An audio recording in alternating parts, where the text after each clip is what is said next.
Japoy, literal daw na may kakaibang trip. Ang kinahihiligan niya kasi ang sumakay ng tren. Yung ibang tao, kung happiness nila, mangolekta ng mga bags, mga sapatos, iba, nangongolekta ng mga Hello Kitty stuffs, di ba?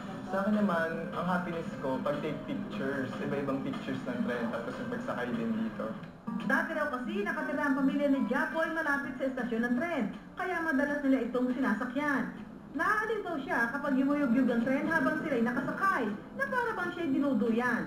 Hanggang ngayon, ito pa rin daw ang pinipiling sakyan ni Japoy kahit may mas madali namang transportasyon. Gusto ko dito sa PNR compared dun sa MRT or LRT kasi iba yung feeling eh. Yung parang roller coaster, yumuyog-yug kada tumatakbo yung tren. At the same time, feel mo dito na parang kasama ka sa masa. Kasi kasama mo mga ordinaryong tao, construction workers, mga tindero, tindera, mga teachers. Sa dalas na raw niyang sumakay ng tren, nakaipon na si Japoy ng mahigit sa 1,000 ticket ng tren. Ito raw ang nagsisilbing souvenir niya sa bawat biyahe na kanya sinasakyan. Dalawang klase ito ng tickets. Ito, yung mga lumang klase ng tickets. Tapos, itong isa naman, bagong tickets.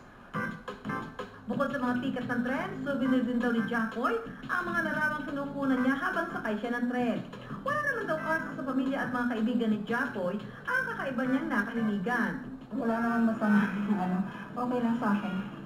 Ayon muli sa ating eksperto, ang paghihilig ni Juan sa isang partikular na bagay, posibleng palatandaan na ito'y malapit sa kanyang puso, gaya na lang sa kaso ni Japoy. Sa Ingles, ang tawag daw dito, attachment. Value ng mga bagay ay dahil nga na close yun sa'yo, or sabihin mo nakasanayan mo na, o ito ay isang bagay na hindi mo maalis